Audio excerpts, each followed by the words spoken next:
اپنی بیوی کو پکڑا، ذرا چلو ذرا، کیا ہوا؟ اور چارپائی پر کھینچ کر لائے اور کہا لیٹ۔ جب میں نے اس کا کمرہ الگ کر دیا ہے تو تمہیں اس کے اندرون خانہ سے کیا مطلب؟ وہ کمرے میں اندر کیا کر رہا ہے تمہیں اس کی جاسوسی لینے کی کیسی ضرورت پیش آئی؟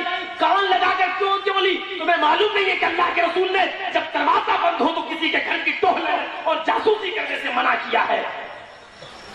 لوگ مجھ پر ہی حدیث سنا رہے ہیں، ابھی بھی میری غلطی ہے، وہ گانا گا رہا اس کی کوئی غلطی نہیں، کہاں تمہاری غلطی ہے؟ جب اللہ کے نبی نے جاسوسی کرنے سے منع کیا ہے تو تم نے کیوں جاسوسی کی؟ ہاں ٹھیک ہے میں سو رہی ہوں، بیوی سو گئی، مجھے کو ڈانٹو کہ مجھے معلوم ہے؟ امیر معاویہ بیوی کو دیکھ رہے ہیں کب سوتی ہے؟ جب وہ کھراٹے لینے لگی، امیر معاویہ کی بیوی جب خوب کھراٹے لینے لگی تب اٹھے، سمجھ گیا سو گئی، گھوڑا بیچ کر اب اٹھے، چلے اب سمجھائیں اپنے مہمان کو کہ یہ اچھی بات نہیں ہے گانا گانا، یعنی اپنی بیوی کے سامنے بھی اس کی اصلاح کرنا مناسب نہیں سمجھا کہ مہمان یہ نہ سمجھے کہ دیکھو میری انسلٹ کر رہا ہے اپنی بیوی کے سامنے۔ جب بیوی سو گئی تب اٹھے اور کمرے کی طرف گئے تو سوچا کہ اگر سو گیا ہوگا تو نہیں جگاؤں گا، فجر کے بعد سمجھا دوں گا، کان لگا کر دیکھ لوں اگر گانا گا رہا ہوگا تو اندر جاؤں گا نہیں تو نہیں جاؤں گا۔ جب کان لگایا تو وہی مہمان جو ابھی تھوڑی دیر پہلے گانا گا رہا تھا، اب امیر معاویہ نے جب کان لگایا تو کیا سنا کہ وہی مہمان اب سریلی آواز میں قرآن کریم کی تلاوت کر رہا ہے۔ امیر معاویہ بھاگتے ہوئے گئے اور اپنی بیوی سے کہے اٹھ۔ اب امیر معاویہ نے اٹھایا، اٹھ تو کیا اٹھ، کان لگا۔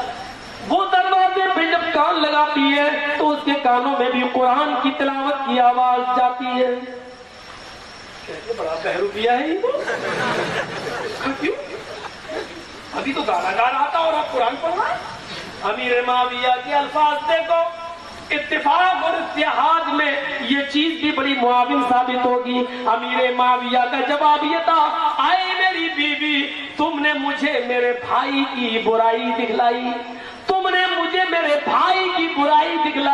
لیکن میں نے تمہیں اپنے بھائی کی خوبی اور اچھائی دکھلائی۔ برائیوں پہ پردے ڈالو، اس کو ظاہر مت کیا کرو، اور خوبیوں کو اس کے پیٹھ کے پیچھے بیان کیا کرو۔ اے میری بیوی، تم نے مجھے میرے بھائی کی برائی دکھلائی اور میں نے اپنے بھائی کی تمہیں خوبی دکھلائی۔ صبح فجر کی نماز پڑھنے کے لیے مہمان بھی جاتا ہے، امیر معاویہ بھی جاتے ہیں، دونوں نے نماز پڑھنے کے بعد وہی مسجد میں باتیں کی۔ اس موقع پر امیر معاویہ نے پوچھ لیا، میرے مہمان آخر کیا بات ہے؟ یہ دو پالیسی ایک آدمی کی نہیں ہو سکتی ہے، کبھی وہ گانا بھی گاتا ہو اور پھر وہ تھوڑی دیر کے بعد قرآن کی تلاوت بھی کرنے لگتا ہو، یہ کیا بات ہے؟ کہا امیر معاویہ، میں گانا گانے کا عادی نہیں ہوں، لیکن کل گنگنانے لگا، بہت غموں کے پہاڑ میرے اوپر ٹوٹے ہوئے، میں اپنی مصیبتوں میں پھنسا ہوں، گانا گا کر میں کچھ اپنا بوجھ ہلکا کر رہا تھا، لیکن جتنا میں گانے گاتا جا رہا تھا میرا غموں کا بوجھ اتنا بڑھتا جا رہا تھا، مجھے سکون نہیں مل رہا تھا۔ خاموش ہو کر میں اپنے دماغ پر زور دینے لگا تو میرے سامنے قرآن کی آیت آ گئی، الا بذکر اللہ تطمئن القلوب، تمہارے دلوں کو سکون تو اللہ کے ذکر سے ملے گا، اللہ کے ذکر سے ملے گا، اللہ کے ذکر سے پہنچے گا۔ تب میں نے قرآن کی تلاوت کرنا شروع کر دی، اسی وقت میں قرآن پڑھنے لگا اور قرآن کے پڑھنے کی وجہ سے میرے دلوں کا غم دور ہو گیا، اس لیے میرے دل کا غم دور ہو گیا۔ بس یہی ایک بات تھی۔ امیر معاویہ نے بہت پوچھنا چاہا کیا بات ہے، لیکن امیر معاویہ کے مہمان نے اپنی پریشانی نہیں بتائی، فرمایا بس دعا کرو کہ اللہ میری پریشانیاں آسان کر دے۔ ہم اپنی پریشانی بتا کر تم کو بھی اس میں حصے دار نہیں بنانا چاہتے ہیں، بس دعا کیجیے اللہ میری پریشانی کو دور فرما دے۔ تو یہاں سے میں آپ کو بتانا یہ چاہتا ہوں کہ اس طریقے سے اصلاح ہوتی ہے اور ایک اس طریقے سے بھی بات ہوتی ہے اور اس طریقے سے بھی اپنے بھائی کی مدد کی جا سکتی ہے۔ ہمیں غور کرنا چاہیے، ہمارے یہاں یہ منظر ہے برائیوں پہ پردہ۔ آج نا اتفاقی کی ایک وجہ یہ ہے، اچھا میرے بیٹے کی شادی اس کی بیٹی سے نہیں ہوئی، اب اس کی بیٹی کا رشتہ دوسری جگہ لگ رہا ہے، پوچھ رہا جرجی صاحب بڑا لڑکا کیسا ہے؟ اب میں نے بدلا لیا، اچھا میرے لڑکے سے تو منع کر دی تھی شادی، تمہارے لڑکے سے بات کر رہی؟ کہاں؟ تمہیں معلوم ہے اس کی لڑکی کانوینٹ میں پڑھتی ہے؟ تو کیا ہوا معلوم ہے؟ ارے فیس بک چلاتے ہیں۔ ارے تو کیا ہوا؟ ارے اس کے ہزاروں دوست ہیں، موبائل میں رات میں 12 2 بجے تک بات کرتی ہے، اور اس کے ایک سچ میں 99 جھوٹ اپنی طرف سے ملا کر بڑھا چڑھا کر اتنا بڑا پیش کر دیا کہ اب وہ زمانے کی سب سے گندی لڑکی بنا کر اس کو پیش کر دیا۔ یہ ہو رہا ہے آج، اور اس وجہ سے بھی آج ہمارے نااتفاقی ہمارے درمیان ہو رہی ہے۔ ایک واقعے سے اس نااتفاقی کو دور کرنے کی کوشش کیجیے۔ حضرت عمر فاروق کے پاس ایک آدمی آیا، کہنے لگا امیر المومنین ایک مسئلہ پوچھنا ہے، امیر المومنین ایک مسئلہ معلوم کرنا ہے۔ امیر المومنین نے کہا کیا مسئلہ پوچھنا بتاؤ، چاہتے کیا ہو، کیا پوچھنا چاہتے ہو تم، کیا جاننا چاہتے ہو؟ اس نے کہا امیر المومنین مسئلہ یہ ہے کہ میں اپنی بیٹی کے ساتھ اسلام لایا۔ بہت دلچسپ واقعہ ہے، ذرا غور سے سنیے گا، غور سے، بڑا دلچسپ۔ اے امیر المومنین، میں اپنی بیٹی کے ساتھ اسلام لایا، میری بیٹی اس وقت بہت چھوٹی تھی، 7-8 سال کی، لیکن وہ اسلام میرے ساتھ لائی، میں بھی اسلام لایا، میری بیٹی بھی اسلام لائی، ہم دونوں اسلام کے اندر رہنے لگے اور پرورش پانے، میں اپنی بیٹی کی پرورش کرنے لگا۔ لیکن جب میری بیٹی بڑی ہو گئی، میری بیٹی بالغ ہو گئی، میری بیٹی جوان ہو گئی، تو امیر المومنین میں اپنی بیٹی کے بارے میں یہ پوچھنے آیا ہوں، جب میری بیٹی بڑی ہو گئی، بالغ ہو گئی، سیانی ہو گئی، تو میری بیٹی سے گناہ ہو گیا۔ کہا کیا ہو گیا؟ کہا میری بیٹی ایک نوجوان لڑکے سے عشق کر بیٹھی تھی اور اس نے اس لڑکے کے ساتھ زنا کر لیا۔ لیکن امیر المومنین میری بیٹی کی اس زنا کے بارے میں صرف میں جانتا ہوں، کوئی اور نہیں۔ امیر المومنین میری بیٹی جب زنا کر بیٹھی اس وقت وہ اپنی جوانی کے نشے میں چور تھی، کنٹرول نہ کر سکی، لیکن جب جوانی کا نشہ اس کا اترتا ہے اور لڑکا زنا کر کے چلا جاتا ہے اور اس نے اپنے آپ کو ہوش میں جب پایا، جوانی کا نشہ اترا، تو اس کو اتنا دکھ ہوا، اس کو اتنا غم ہوا کہ وہ مارے دکھ کے، مارے غم کے کہ میں نے یہ کیا کر لیا، کس گناہ عظیم کی میں مرتکب ہو گئی۔ اے امیر المومنین، میری بیٹی کچن میں گھس گئی اور میری بیٹی نے چھری لے لی، میری بیٹی چھری لے کر آئی اور اس نے اپنے ہاتھ پہ مارنا شروع کیا، اس نے چھری اپنے پیر پہ مارنا شروع کی۔ وہ اپنے جسم کے ایک ایک حصے کو سزا دینے لگی، کبھی ہاتھ پہ چھری چلاتی، کبھی کلائی پہ چلاتی، کبھی بازو پہ چلاتی، کبھی وہ اپنی ران پر، کبھی اپنے پیر پر، اور قریب تھا کہ وہ اپنے پیٹ پہ چھری مار لے۔ اسی حال میں اپنی بیٹی کے پاس پہنچ گیا، میں نے جلدی سے چھری پکڑی، چھینا اپنی بیٹی کے ہاتھ سے اور چھری کو میں نے باہر پھینک دیا اور کہا بیٹی، اور بیٹی بار بار کہتی ابو نہیں چھری مجھے دیجئے، آئے ابو نہیں میں نہیں رہنا چاہتی۔ میں نے اس کو سمجھایا بجھایا، میری بیٹی کیا کر رہی ہو، ہوش میں آؤ، خودکشی حرام ہے، نہیں کرنا چاہیے، آخر کیا ہو گیا تمہیں؟ تب اس نے مجھے اپنی پوری بات بتا دی۔ امیر المومنین میری بیٹی نے مجھ سے کہہ دیا کہ ابو میں ایک نوجوان لڑکے سے میں نے زنا کر لیا ہے، میں نے اس کا ساتھ دے دیا ہے، میں نے اس کے ساتھ زنا بالرضا کا ارتکاب کر لیا ہے، رضامندی کے ساتھ میں نے زنا کی میں مرتکب ہو گئی ہوں، اب اس دنیا میں مجھے رہنے سے کیا فائدہ ہے؟ میں نے سمجھایا کہ اللہ غفور الرحیم ہے، معاف کرنے والا ہے، بیٹی اپنے آپ کو سنبھال، میری اکلوتی بیٹی تھی، میں کیا کر سکتا تھا؟ میری بیٹی اس دن سے مصلی جانتی ہے اور نماز جانتی ہے، بس وہ نماز پڑھتی ہے، قرآن پڑھتی ہے، اپنے ہاتھوں کو اپنے رب کے سامنے پھیلا لیتی ہے اور دعائیں مانگتی ہے، گڑ گڑاتی ہے امیر المومنین میری بیٹی کی آنکھوں کے آنسو جب خشک ہو چکے ہیں، وہ کئی سال سے 2-3 سال سے برابر دعائیں مانگ رہی ہے، آئے امیر المومنین مجھے امید ہے کہ میرے رب نے میری بیٹی کو ضرور معاف کر دیا ہوگا۔ امیر المومنین نے فرمایا پھر میرے پاس مسئلہ کیا پوچھنے آئے ہو؟ جب تمہاری بیٹی نے توبہ کر رہی ہے، آج بھی کر رہی ہے، چارینی گواہ بھی نہیں ہے، تو پھر تم کیوں اپنی بیٹی کے بارے میں یہ بتانے آئے ہو؟ مسئلہ پوچھو، مسئلہ کیا پوچھنا چاہتے ہو؟ فرمایا امیر المومنین اب بڑی دودھا میں پھنسا ہوں، مسئلہ ہے میرے سامنے بڑا پیچیدہ، میری بیٹی کے رشتے آ رہے ہیں، میری بیٹی کے رشتے آ رہے ہیں، بہت سے لڑکے میری بیٹی سے شادی کے خواہش مند ہیں، امیر المومنین مجھے ایک نیک اور دیندار لڑکا مل بھی گیا ہے، وہ لڑکا میری بیٹی کو بھی پسند ہے، مجھے بھی پسند ہے، اس کی دینداری سے میں راضی ہوں، اس کی دینداری سے میں خوش ہوں، میری بیٹی بھی خوش ہے، لیکن میں یہ مسئلہ جاننا چاہتا ہوں، میری بیٹی نے کہا ہے پوچھ لو اس لڑکے کو میں اپنی حقیقت بتاؤں یا نہ بتاؤں؟ امیر المومنین میں اپنے ہونے والے داماد سے کیا کہوں؟ امیر المومنین میری بیٹی زنا کی مرتکب ہو چکی تھی، اب میں اس لڑکے کو یہ بتاؤں کہ میری بیٹی ایک بار زنا کر چکی ہے، اب سمجھ لو کہ تم کرو گے یا نہیں کرو گے؟ اگر نہیں بتاتا ہوں تو ڈر یہ لگتا ہے کہیں میرا یہ نکاح کر دینا اپنی بیٹی کا اس لڑکے کو دھوکہ دینے کے معاملہ دھوکے میں نہ لکھ لیا جائے اور دھوکے کی سزا اللہ ہم کو نہ دے، اگر میں چپکے سے نکاح کر دوں تو کہیں یہ دھوکے میں نہ لکھا جائے، اور اگر پھر مجھے ڈر یہ اگر بتا دوں کہ میری بیٹی سے زنا ہوا ہے تو ڈر یہ کہ وہ دیندار لڑکا ہے، کہیں ایسا نہ ہو کہ میری بیٹی کی زنا کے بارے میں سنے تو وہ رشتہ کینسل کر دے، وہ رشتہ ہی چھوڑ بیٹھے، وہ میری بیٹی سے نکاح نہ کرے، اب میں کیا کروں؟ اس لڑکے کو بتاؤں یا نہ بتاؤں؟ میں بڑی الجھن میں پھنسا ہوا ہوں، امیر المومنین کچھ رہنمائی کریے، میری کچھ مسئلہ بتائیے۔ حضرت عمر فاروق نے کوڑا نکالا، کوڑا کوڑے کیوں نکال دیا؟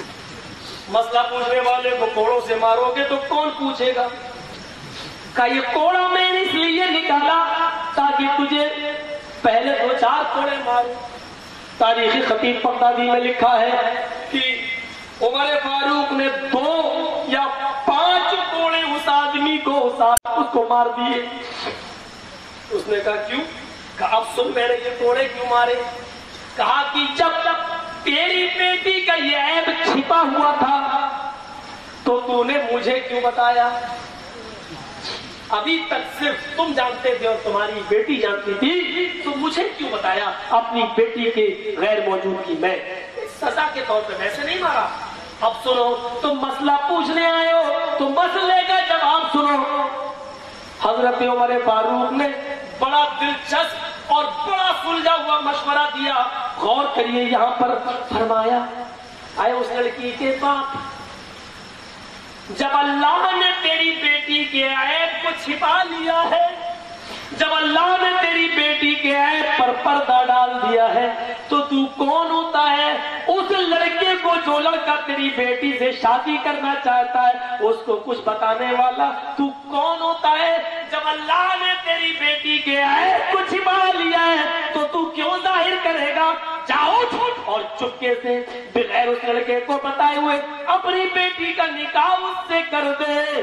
کہا امیر المومنین ڈر لگتا ہے کہیں گناہ میں نہ لکھ لیا جائے میرا یہ عمل۔ فرمایا تمہاری بیٹی توبہ تو کر رہی ہے؟ فرمایا ہاں۔ کہا کیا تم نے قرآن نہیں پڑھا؟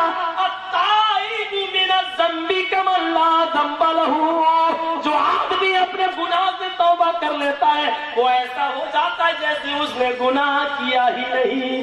لہذا جا اور چپکے سے اپنی بیٹی کا نکاح کر دے۔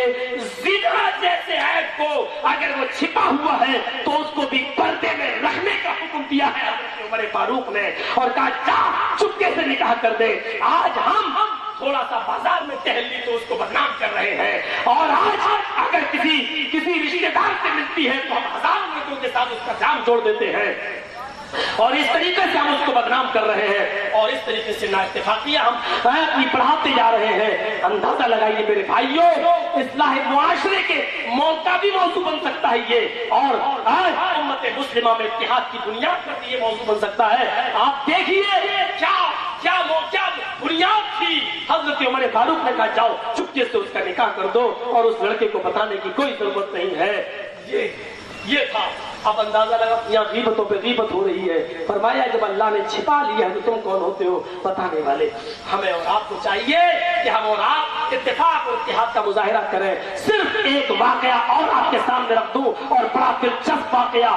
جب یہاں سے مکے والے مکہ چھوڑ کے مدینہ کی طرف گئے تو قومی اصلیت تھی، انصاری تھی، اپنے بکری کو لایا اور پانی پلانے لگا گھاٹ پہ، اور ادھر مہاجر بھی آیا حضرت عمر فاروق کا غلام، اس نے بھی اپنی بکری کو پانی پلانا چاہا. گھاٹ ایک ہی تھا، تالاب ایک ہی تھا. عمر فاروق کا غلام کہتا ہے مہاجر پہلے میں پانی پلاؤں گا، یہ کہتا ہے انصاری پہلے میں پلاؤں گا، پہلے میں آیا. حضرت عمر فاروق کا غلام کہتا ہے نہیں، یہ گھاٹ میرے مالک کا، میں پانی پلاؤں گا. انصاری کہتا ہے کہ نہیں پہلے میں آیا ہوں، میں پانی پلاؤں گا. ایک نے تھپڑ مار دیا، ادھر سے یہ چلایا یا حلال انصار، آئے انصاریوں دیکھو یہ مہاجری یہ مارنے پر تل گئے ہیں، ہمیں خبر لے رہے ہیں میری. ادھر سے یہ چلایا یا حلال مہاجر، آئے مہاجروں جمع ہو جاؤ. مہاجر بھی آ گئے، ادھر سے انصاری جمع ہو گئے. مکے والے اور مدینے والے آپس میں جمع ہیں. تو قومی اصلیت جوش میں آ گئی. وہی جہالت جو پہلے بھری ہوئی تھی، ابھی نیا نیا اسلام لائے تھے، ابھی تعلیمات سے آشنا نہیں تھے، ابھی قومی اصلیت بھری ہوئی تھی. تلواریں نکل آئیں، انصاری مسلمانوں انصاری مہاجر کی طرف بڑھنے لگے، مہاجر انصاریوں کی طرف بڑھنے لگے. جناب محمد رسول اللہ کو خبر دی جاتی ہے اللہ کے نبی جب انصار و مہاجر کے بیچ میں آتے ہیں، آپ کی چادر کاندھے سے گر جاتی ہے. کسی نے کہا اس چادر کو اٹھا لو. اللہ کے نبی نے یہ کہہ دیا نہیں، مجھے جانے دو فیصلہ کرنے، مجھے جانے دو انصار و مہاجرین کے درمیان مواخات قائم کرنے، مجھے جانے دو بھائی چارہ قائم کرنے کے لیے.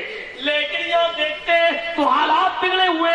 انصاری کہتے اللہ کے نبی ہٹ جائیے، میں دیکھتا ہوں ان مہاجروں کو، یہ کل بھوکے آئے کھانا ہم لوگوں نے دیا، پیاسے آئے پانی ہم لوگوں نے دیا، اور آج ہم ہی کو آ کے دکھا رہے ہیں. ادھر سے مکے والے کہتے اللہ کے نبی ہٹ جائیے، آج ہی ہمارے اوپر حملہ کر رہے ہیں. دیکھتے اللہ کے نبی صلی اللہ علیہ وسلم نے دونوں کے ہاتھ کو جھڑک دیا اور فرمایا اے انصاریوں سن لو، اے مہاجروں سن لو، اگر تم دونوں نے ایک دوسرے کو مارنے کی پلاننگ کری لی، اگر تم دونوں ایک دوسرے کو مارنا ہی چاہتے ہو تو اے انصاریوں اٹھاؤ تلوار، اے مہاجرین اٹھاؤ تلوار. سب سے پہلے یہ تلوار اگر چلانا ہے تو محمد رسول اللہ کی گردن پہ چلاؤ. رب کعبہ کی قسم جب تک میں زندہ ہوں میری زندگی میں نہ انصار مہاجر کو مارے گا نہ مہاجر انصار کو. اگر مارنا ہی ہے تو پہلے میری گردن پہ تلوار چلاؤ، اور جب میں اس دنیا میں نہ رہوں تو جا کر جاؤ حملے کرو مارو. جیسے انصاریوں نے اور مہاجرین نے جملے سنے، ان دونوں نے اپنی اپنی تلواریں پھینک دی اور آپس میں گلے مل لیے. میرے پیارے ساتھیوں، اس طریقے سے اللہ کے نبی دونوں میں بھائی چارہ قائم کرواتے تھے. خون خرابے پہ اتری ہوئی قوم کو آپس میں ملایا کرتے تھے. میرے نبی اپنے آپ کو قتل کے لیے پیش کر دیا کرتے تھے، قتل کرو. اس طریقے سے پتھر کھا کھا کر لوگوں کو ملایا کرتے تھے. مولوی جرجیز کی طرح مرغے کھا کھا کر لوگوں کو لڑانے کا کام نہیں کرتے تھے. آج ہم لڑا رہے ہیں. اتفاق اور اتحاد کی بنیاد یہی ہے میرے بھائیوں. ہمیں نبی اکرم جناب محمد رسول اللہ کے اصول پر چلنا ہوگا. 2:45 بج گئے ہیں، میری ہمت اب اس کے آگے نہیں جا رہی ہے. میرے بھائیوں کل بھی شنکر نگر میں پروگرام تھا اور جمعے کا خطبہ بھی دیا، اس لیے میرے بھائیوں آئیے ہم سب دعا کرتے ہیں اللہ تعالیٰ سے کہ بار الہ امت مسلمہ میں اتحاد کی بنیاد کتاب و سنت پر ہم تمام مسلمانوں کو قائم فرما دے، ہم تمام مسلمانوں کو اللہ عمل کرنے والا بنا دے، اور ہم تمام جميع مسلمانوں کو اتفاق اور اتحاد کے ایک پلیٹ فارم پر قائم کر دے. آپس میں ہم سب کو آپس میں بھائی بھائی بنا دے. وما علینا الا البلاغ المبین. وآخر دعوانا الحمد للہ رب العالمین. السلام علیکم ورحمۃ اللہ.